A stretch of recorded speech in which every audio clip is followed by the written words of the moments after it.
জ্ঞানং তিমিরান্ধস্যং জ্ঞানাঞ্জনং শলাকয়া চক্ষুরুন্মীলিতং যেন তস্मै শ্রীগুরবে নমঃ। জয় গুরু, জয় গুরু, জয় গুরু। নিগম ঠাকুর শ্রী শ্রী নিগমানন্দ দেব চ্যানেলের নিগম পরিবারের প্রত্যেক ভক্ত শিষ্যদের জানাই আমার হার্দিক অভিনন্দন। জয় গুরু, জয় গুরু, জয় মা সম্ভাষণ। আমার প্রাণের দেবতা শ্রী শ্রী ঠাকুর মহারাজের কিছু নিয়ম নীতি নিয়ে আজ আমি তোমাদের সামনে উপস্থিত হয়েছি, যা গুরুদেব নিজেই বলে গেছেন আমরা কি কি করলে তিনি একটু আনন্দ পাবেন। তাই তিনি আমাদের জন্য ঋণ শোধ করার জন্য নিয়ম পঞ্চক তৈরি করে দিয়ে গেছেন, যা আমরা পালন করলে আমাদের ঠাকুর একটু আনন্দ পাবে। নিয়ম পঞ্চক। নিয়ম পঞ্চক সারস্বত মঠাশ্রমে শিষ্য ভক্তদের অবশ্য পালনীয় কর্তব্য মঙ্গল বিধান।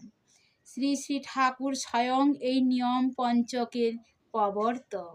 তাহার শিষ্য হইলেই এই নিয়ম পঞ্চক প্রতিপালন করা অবশ্য কর্তব্য।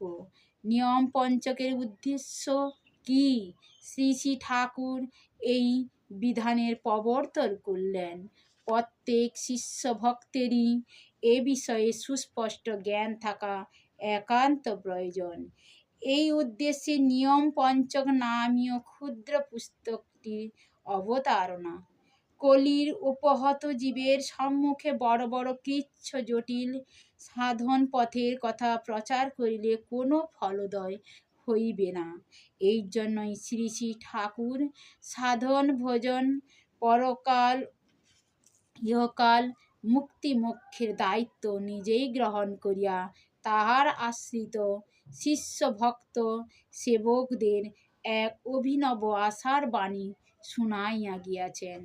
প্রাণপ্রিয় শিষ্য ভক্তদের লক্ষ্য করিয়া অমিয় মধুর কণ্ঠে শ্রী শ্রী ঠাকুর এক জায়গায় বলিয়াছেন, আমি যে জন্য আসিছি তোরা সেই মঙ্গলকর কার্যে সহায়ক হ।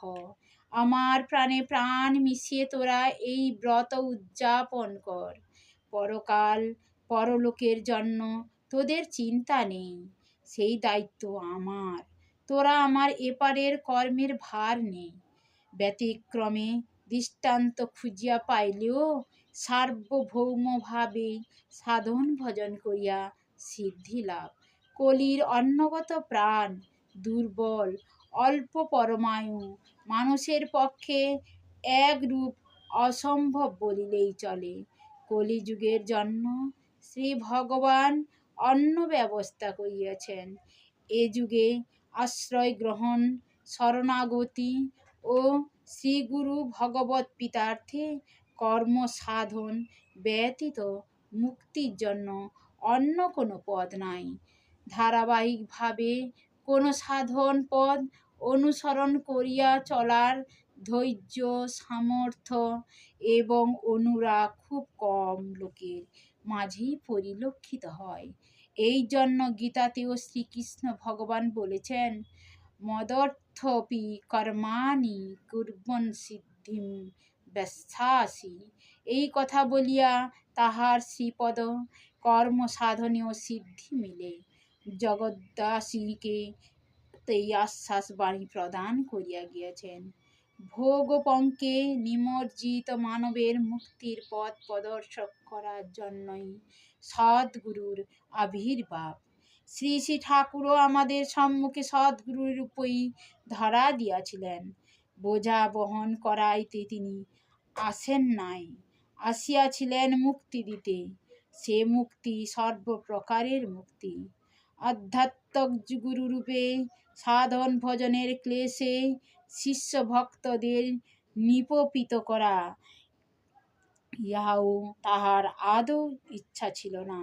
তিনি বলিতেন, তোরা হেসে খেলে আনন্দ করে মুক্তির রাজ্যে উপনীত হবি। এই সহজ সাধনার সিদ্ধি লাভের একমাত্র উপায় ভালোবাসার পথে শ্রীগুরু প্রসন্নতা অর্জন। তিনি আমাদের যাহা করিতে ও যাহা ভাবিতে বলিয়া গিয়াছেন, তদ ব্যতীত আমাদের আর কোনো সাধন নাই। ভৃত্যের কর্ম দেখিয়া যেমন মনিব সন্তুষ্ট হয়, তেমনি শিষ্যের আদেশ পালনে নিষ্ঠা দেখিয়াই গুরু প্রসন্ন হন। ধ্যান ধারণা সাধন ভজনের অনুরাগ বা সংস্কার অপেক্ষা বিক্ষিপ্ত চিত্ত আমরা কর্মের সংস্কার বা চাঞ্চল্যই যখন প্রবল, তখন আমাদের পক্ষে শ্রীগুরু স্থূল কর্মে সেবক হইয়া ব্যতীত যে গত্যন্তর নাই। গুরুদেব আমাদের 5টি নিয়ম পঞ্চকের পালন করার জন্য বলে গেছেন। 1 হলো আর্য দর্পণ গ্রহণ, 2 সংঘে যোগদান, 3 মুষ্টি সংরক্ষণ, 4 বিভাগীয় সম্মেলনীতে শ্রদ্ধার্ঘ্য প্রেরণ, 5 অক্ষয় তৃতীয়া এবং জন্মোৎসবে শ্রদ্ধার্ঘ্য প্রেরণ।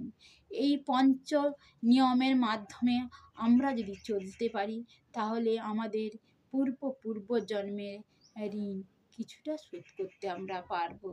তাই এইখানে আমি শেষ করছি আমাদের নিয়ম পঞ্চক নিয়ে বলা কথা। জয় গুরু, জয় গুরু, জয় গুরু।